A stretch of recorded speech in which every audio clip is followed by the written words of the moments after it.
They say some people don't know what they have until it's gone. But my wife didn't just lose what she had. She handed it to someone who actually valued it.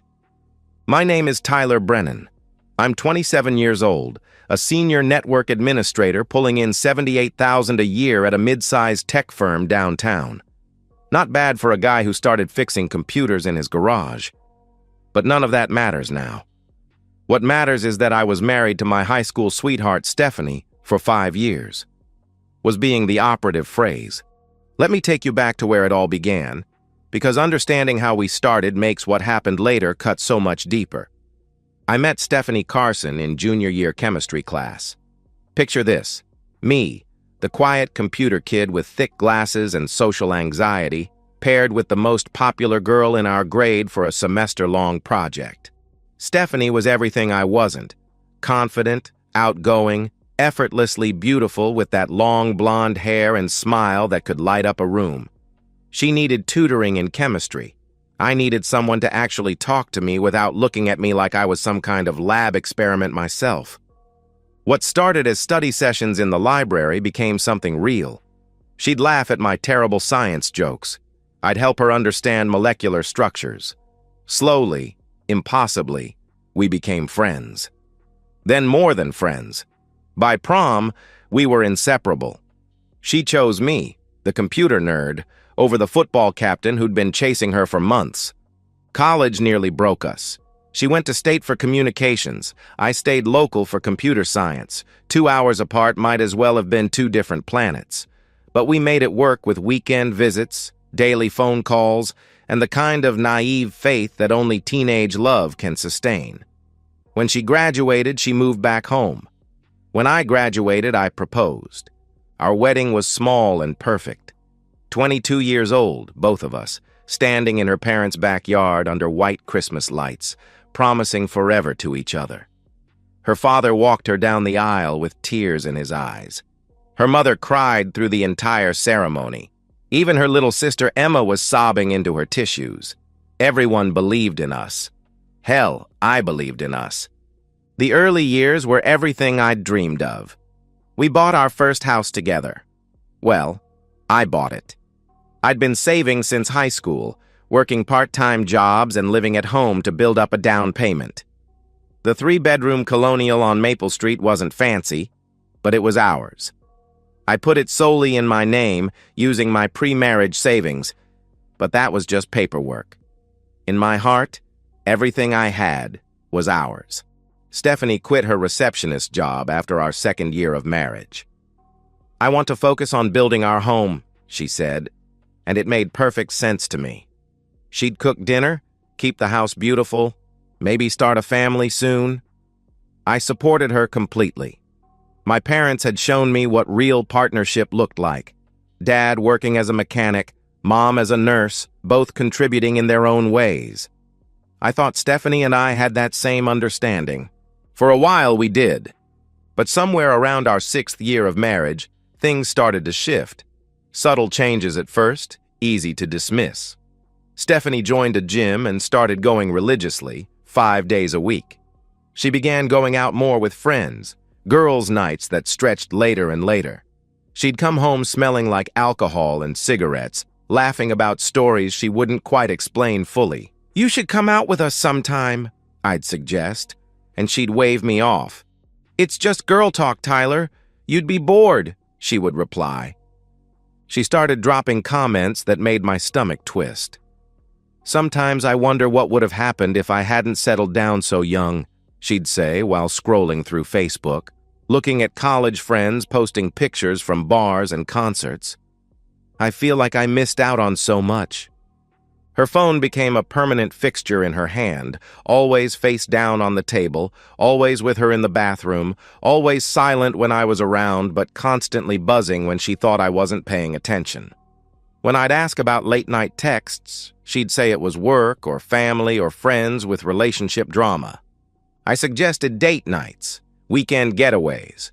She always had excuses. Too tired from the gym, plans with friends. "Maybe next week, Tyler," she'd always respond.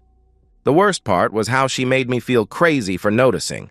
When I'd point out that she seemed distant, She'd accuse me of being clingy. "You're imagining things," became her favorite phrase. My upbringing had taught me that commitment meant something, that marriage wasn't disposable. My parents had been together for 32 years. They'd shown me what real love looked like: steady, faithful, enduring. I thought Stephanie shared these values. I was an idiot. That last Tuesday morning, 7 years into our marriage, I woke up to an empty bed. Stephanie's side was cold. I called her name. No answer. Walking downstairs, I saw a folded piece of paper on the kitchen table with my name written across it. I opened it, read the first line, and my entire world collapsed in the space between one heartbeat and the next. "Tyler, I love you, but I can't do this anymore. I married too young and I've never been with anyone but you.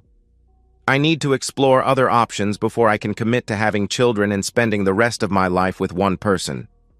I'll be staying with friends for a while to figure things out. Please don't try to contact me. I need space to discover who I am when I'm not somebody's wife. I'll come back when I'm ready to talk about our future. Stephanie." I read it 3 times before the words actually penetrated. Each reading felt like another punch to the gut. The clinical detachment of it. The way she wrote about our marriage like it was a subscription service she could pause whenever convenient. The assumption that I'd be waiting here like some loyal dog when she decided she was done exploring. But what gutted me most was that final line. "I'll come back when I'm ready." Not if. When. Like it was a given that I'd still be here, that our marriage would still be here, that she could just walk back into the life she'd abandoned whenever she felt like it. The strangest thing was how calm I felt. I wasn't crying, wasn't screaming, wasn't throwing things. I was just empty, numb, like my emotional system had overloaded and shut down completely. I got dressed, went to work, sat in meetings, fixed network problems, answered emails, functioned like a human being while feeling completely disconnected from everything around me. That evening, I called Stephanie's parents. Robert Carson answered on the second ring. "Tyler, how are you, son?" He greeted me warmly. "Robert, I need to tell you something. Stephanie left this morning. She left a note saying she needs to explore being with other people before committing to our marriage," I explained. The silence stretched so long I thought the call had dropped. "What?" His voice was barely a whisper when he finally responded. "She said she married too young and needs to see what else is out there before having kids with me," I continued. "Jesus Christ, Tyler, I'm so sorry. I don't even know what to say," he replied, and I could hear him breathing heavily.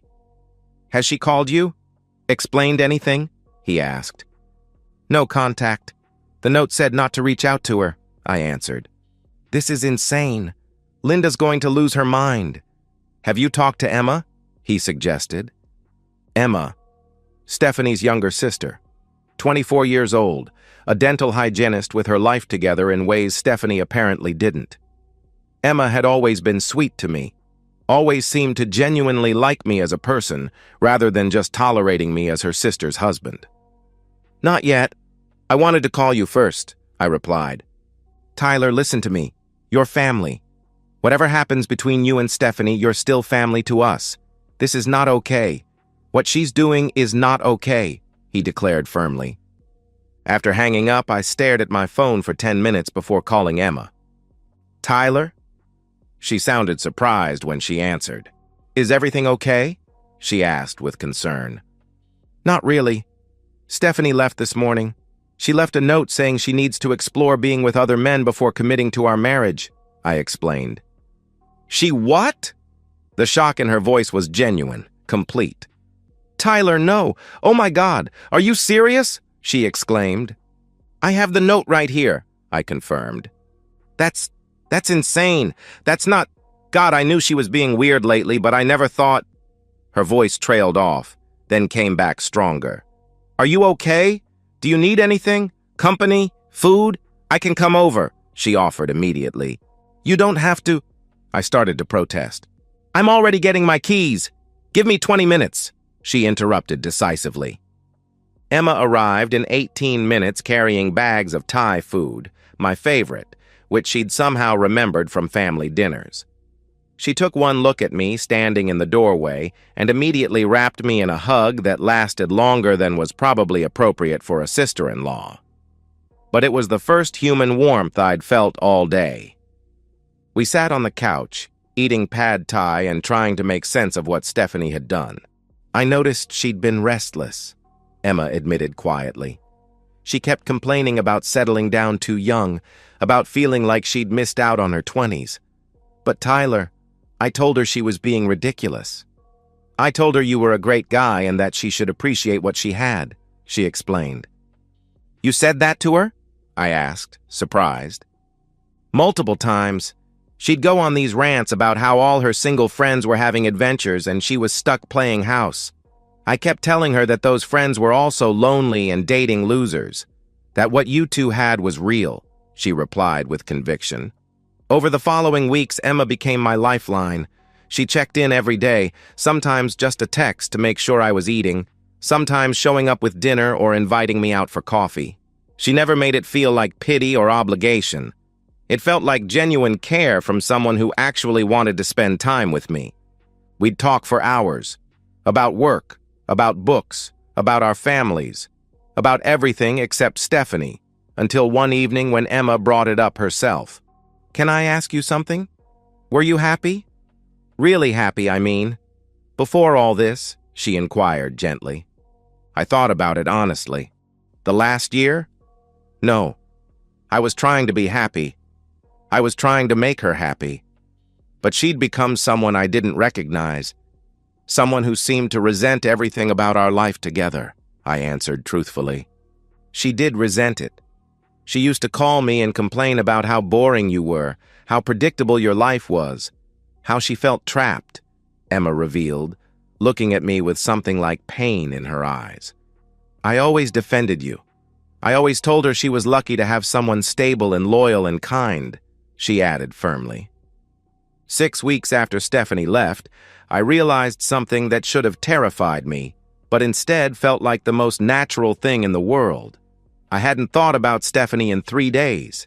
Instead, I'd been thinking about Emma, about her laugh when I told stupid jokes, about how she listened when I talked, really listened, about how comfortable it felt when she was in my house, in my space, in my life. I was falling for my wife's sister, and I wasn't going to fight it anymore. I invited Emma over for dinner on a Thursday night, not as the friend who'd been supporting me through the worst time of my life, but as something more. I cooked, really cooked, not just ordered takeout. Herb-crusted chicken with roasted vegetables and homemade mashed potatoes. The kind of meal Stephanie always said was, too much effort for just us. Emma arrived with a bottle of wine and that smile that had become the best part of my days. She was wearing a blue sundress that brought out her eyes, and she'd done something different with her hair. For the first time since she'd been coming over, it felt like a date. "This smells amazing," she said, following me into the kitchen. "When did you learn to cook like this?" she asked admiringly. "I've always known how. Stephanie just never wanted me to bother," I replied. "Her loss," Emma responded, and something in the way she said it made my heart speed up. We ate at the dining room table instead of on the couch, with actual candles and the good china that hadn't been used in months. The conversation flowed easily. It always did with Emma. But there was an undercurrent tonight that we'd both been dancing around for weeks. "Emma," I said as we finished the main course, "I need to tell you something."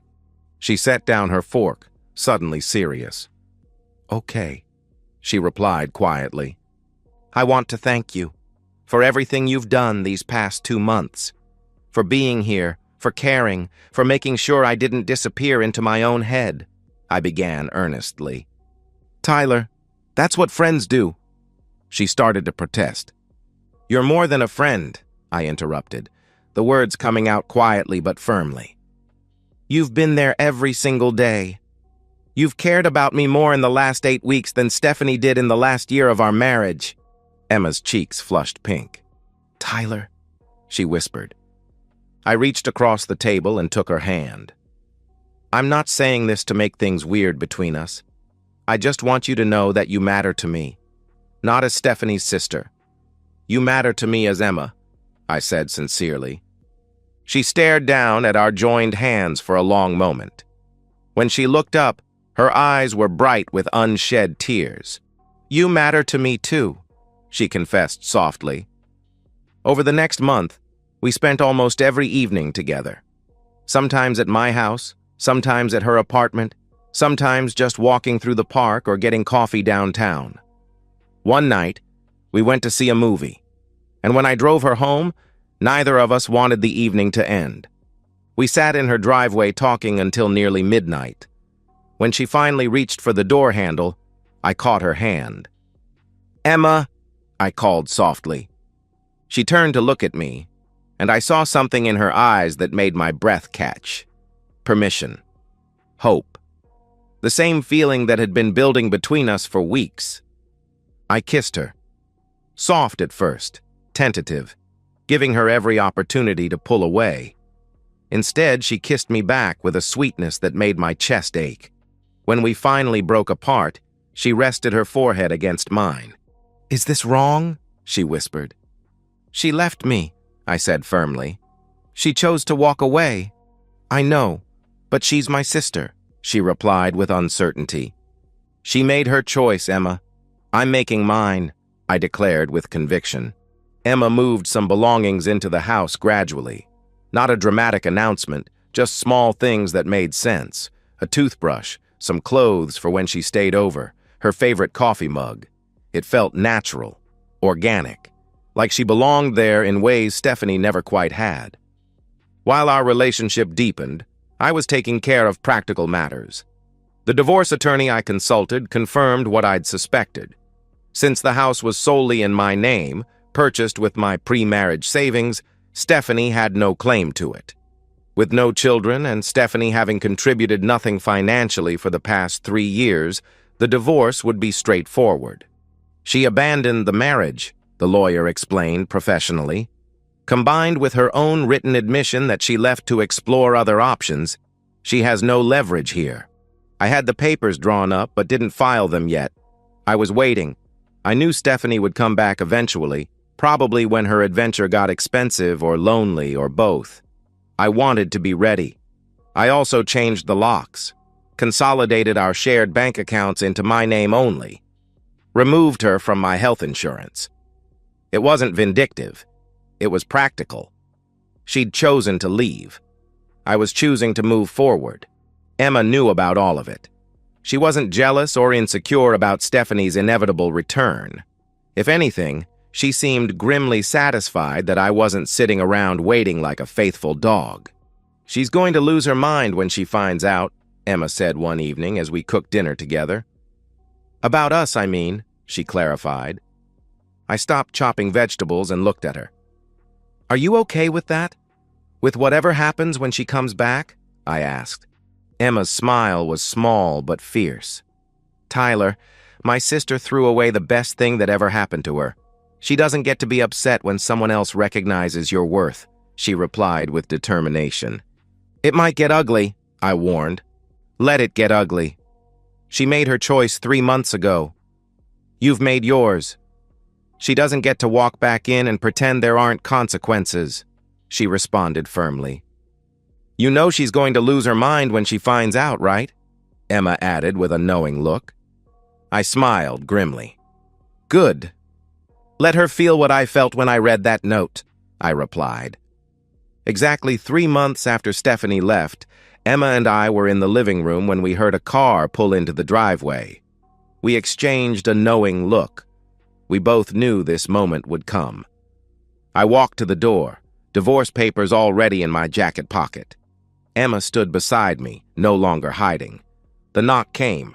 I opened the door. Stephanie stood there with her suitcase, mascara smudged, looking like someone who'd just realized she'd made the worst mistake of her life. She was right. Stephanie stood at the door, suitcase in hand, hair different, shorter, darker, makeup smudged from crying, eyes red and desperate. Her first words carried an assumption that would shatter within seconds. "Tyler, I'm home," she declared, as if nothing had changed. The audacity of that word, home, hit me like a physical blow. 3 months of silence, of abandonment, and she stood there calling this place home like she'd never left. Like the note on the kitchen table had been some minor misunderstanding instead of a declaration of war on our marriage. I didn't move, didn't speak.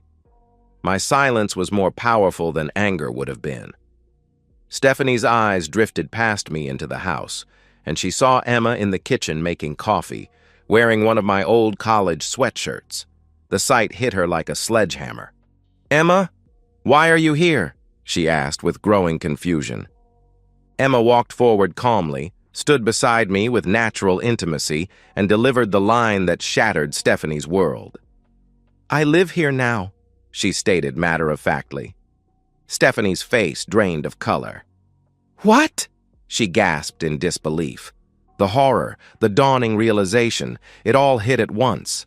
My voice was cold, emotionless when I spoke. "You left. You made your choice.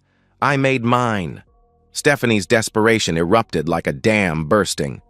"Tyler, please. I made a mistake. I realize that now. I want to come home. I want us to work on this," she pleaded frantically. She was crying, mascara running, hands shaking as she reached for me. I didn't flinch. I reached into my pocket and pulled out the envelope of divorce papers, handed them to her. "What's this?" she asked, though she knew, but she was denying reality. "Divorce papers. Sign them," I ordered coldly. Stephanie's hands shook as she opened the envelope, read the first page. The reality of permanent consequences hit her hard. "Tyler, no. Please. I love you. I was confused. I just needed time," she begged desperately. I cut her off with brutal precision. "You had time. You chose to throw away 7 years for strangers. Now you're dealing with the consequences." "I made a mistake. People make mistakes." Stephanie's voice rose to a shriek, desperate and grasping. Emma stepped forward then, and this moment was critical. Emma wasn't catty or cruel, she was simply honest. "You didn't make a mistake, Stephanie. You made a choice. You walked away from a good man because you were selfish. And now he's found someone who actually values him," she declared calmly. Stephanie turned on her sister with venom. "You're sleeping with my husband?" she accused angrily. Emma's response was calm, final. "Ex-husband. As soon as you sign those papers," she corrected firmly. Stephanie collapsed to her knees on the doorstep, sobbing with complete breakdown. "Please, Tyler, please, give me another chance. I have nowhere to go. I spent all my money. I have nothing," she cried desperately. This detail revealed what her exploration actually was. Probably spending money on hotels, bars, dates with other men, attempting a lifestyle she couldn't afford.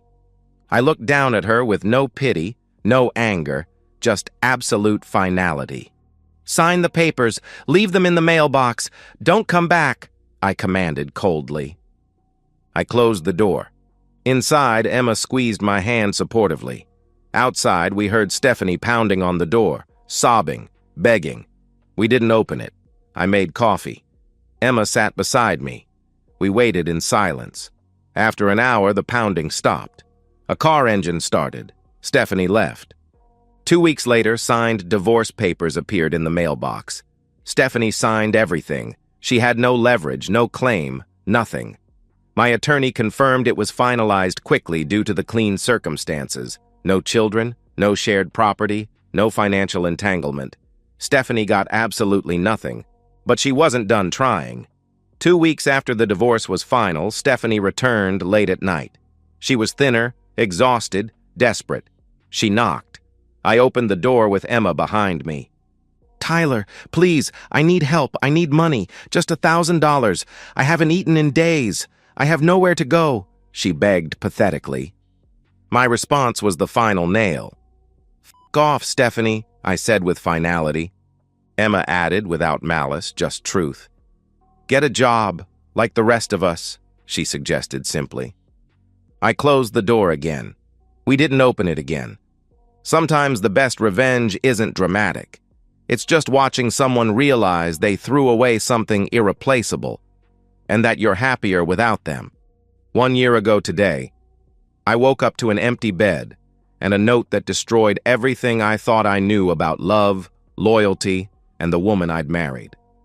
Today, I wake up to Emma's arm draped across my chest, her face peaceful in the morning light streaming through our bedroom window. Our bedroom, our house, our life. I'm 28 now. Emma and I have been married for 6 months. A small ceremony at the courthouse with just family and close friends. Real friends. The kind who knew what Stephanie had done and celebrated the fact that I'd found something better. Her parents were there, crying happy tears this time. Even Robert and Linda Carson, Stephanie's parents, were there, welcoming me back into their family with open arms. "You were always the son we wanted," Robert told me at the small reception afterward. "We just got confused about which daughter was smart enough to appreciate you," he admitted with regret. Work has been good to me. The promotion to network security lead came with a bump to $88,000 a year, plus better benefits. Emma still works as a dental hygienist at the practice downtown, and she loves it. We're partners in every sense of the word, financially, emotionally, practically. She contributes, she participates, she shows up. We've been renovating the house together, making it truly ours instead of a museum of my failed marriage. New paint, new furniture, new memories. The master bedroom where Stephanie used to complain about everything is now bright and warm, filled with Emma's laughter and our shared dreams. We're talking seriously about kids, something that feels natural and exciting with Emma, whereas with Stephanie it always felt like an obligation I was pushing for alone. Stephanie's trajectory has been exactly what you'd expect from someone who traded stability for novelty. She works 2 part-time jobs now, cashier at a grocery store and hostess at a chain restaurant on the weekends. She lives in a studio apartment across town, the kind of place where the walls are thin and the neighbors are loud and the parking lot floods when it rains. Her social media, which Emma occasionally checks out of morbid curiosity, tells the story of someone trying desperately to convince herself she's happy. Photos of empty cocktails with captions about living my best life, selfies with forced smiles and expensive makeup she probably can't afford, posts about knowing your worth and not settling for less, the kind of empty empowerment slogans people use when they've realized they've settled for much, much less than what they had. Her parents barely speak to her anymore. They're civil at Christmas and birthdays, but the disappointment radiates off them. They've fully embraced Emma and me as the couple they should have always recognized. Linda sends Emma recipes and calls to check on us. Robert and I go fishing on weekends sometimes, and he never mentions his older daughter unless I bring her up first. Emma's relationship with her sister is completely non-existent. They haven't spoken since that night on the doorstep 8 months ago. Stephanie can't forgive Emma for stealing me, completely unable to acknowledge that she'd thrown me away first. She sees betrayal where there was only abandonment and consequences. The few mutual friends we had have mostly chosen sides, and those sides weren't difficult to pick. In a small city like ours, news travels fast. Everyone knows what happened, that Stephanie left her devoted husband to explore other men and came back to find him with her sister. The judgment has been swift and permanent. People remember loyalty. They remember faithfulness. They remember which spouse destroyed a 7-year marriage for a 3-month adventure. Stephanie texts me occasionally, usually late at night when loneliness and alcohol collide. Apologies, regrets, begging for just one conversation to explain everything. I never respond. I've blocked her number, but she finds new ones. Emma knows about the texts and isn't threatened. We laugh about the desperation sometimes, though not cruelly. There's no joy in watching someone self-destruct, even someone who deserves it. But I'd be lying if I said there wasn't satisfaction in knowing she understands now what she gave up. That every night in her empty studio apartment, She's forced to confront the reality that her adventure led nowhere while I built a real life with someone who actually wanted to be part of it. People have asked if I feel guilty, about Emma, about how fast we moved, about the fact that I was planning my future with her sister while Stephanie was still out there somewhere, sleeping with strangers and spending money she didn't have. I don't. Stephanie didn't leave because of Emma. She left because she valued novelty over loyalty, excitement over stability, the fantasy of what she might find over the reality of what she had. Emma didn't steal me. She was there when I needed someone, and real connection grew from genuine care and compatibility. We didn't sneak around. We weren't unfaithful. We were two people who found each other in honest circumstances and chose to build something together. Emma showed me what real loyalty looks like, what real partnership feels like, what it means to be with someone who doesn't take you for granted, who doesn't treat you like a backup plan, who doesn't make you feel like you're lucky they're settling for you. Stephanie wanted to explore. She wanted to see what else was out there. She found out. 3 months of bar hookups and expensive dinners with men who disappeared when the novelty wore off. 3 months of pretending to be someone she wasn't, trying to keep up with a lifestyle she couldn't afford, chasing a fantasy that existed only in her imagination. And what did she find? That the grass isn't greener, that excitement fades, that the single life looks a lot more fun from the inside of a stable marriage than it does from a studio apartment at 2 in the morning when you're 29 years old and starting over with nothing. She learned what she had when it was gone. But I learned something better. That sometimes what you think you've lost was just making room for what you actually needed. To anyone reading this, anyone who might be going through something similar, don't wait for people who don't value you. Don't give second chances to people who chose to leave. Don't put your life on hold for someone who's treating your relationship like a convenience store, something they can walk away from and expect to find exactly the same when they decide to come back. Life's too short. The right person is out there, sometimes closer than you think. I'm living proof of that. They say some people don't know what they have until it's gone. Stephanie learned that lesson, but I learned something better. That sometimes what you thought you lost was just making room for what you actually needed. And so, we've reached the end of today's story.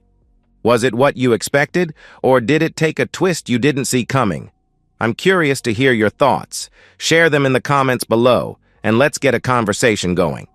If this story kept you hooked, make sure to hit that like button. And if you're new here or just haven't subscribed yet, now's the perfect time to join our community.